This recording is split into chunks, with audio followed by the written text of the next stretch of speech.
Écoutez le silence des sous-bois C-E-R-F, non masculin. Attention à la prononciation. Le F se fait entendre, mais le prestige est total. C'est un mammifère ruminant, mais c'est surtout le seigneur de ces lieux. C'est un grand cervidé au port de tête altier qui change de parure à chaque mois de février. On appelle ça les bois, mais ce n'est pas pour brûler. C'est un os qui repousse tout prêt à s'étaler. Il est herbivore, il broute et il rumine, laissant derrière lui une empreinte citadine. Enfin plutôt sauvage au creux de la futaie. C'est le maître absolu de la faune et du vrai. Oh quel beau cerf, quel roi de la forêt. C'est le dictionnaire qui court dans le fourré. C'est une silhouette d'ombre et de lumière qui porte sur son front la force de la terre. Qu'il soit Télaphe ou bien qu'il soit Sicard, il nous laisse pantois devant ses grands éclats.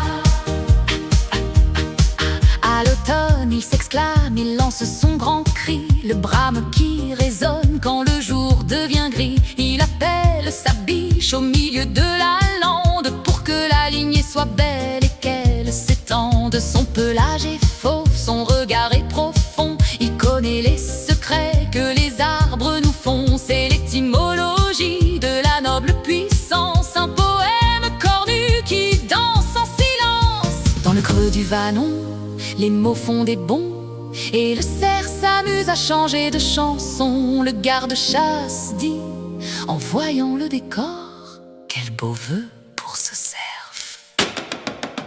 Il regarde la biche et murmure un peu fier, j'aime la biche du cerf. Et le photographe ajoute, devant le grand ravin, voyez ces bois dans le coin.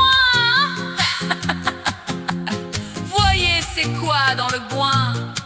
Porter un tel râtelier, c'est pas toujours facile, surtout pour passer sous les branches trop dociles. Il ne se cogne jamais, c'est un vrai acrobate qui ne porte pas de gants mais a de jolies pattes. On l'appelle Discord s'il a bien travaillé, mais il n'a pas besoin de partition pour briller. Si vous voyez un cerf avec un nez tout rouge, c'est peut-être Rudolph, mais attention ça bouge. Oh quel beau cerf, quel roi de la forêt. C'est le dictionnaire qui court dans le fourré. C'est une silhouette d'ombre et de lumière qui porte sur son front la force de la terre. Qu'il soit Télaphe ou bien qu'il soit Sicard, il nous laisse pantois devant ses grands éclats.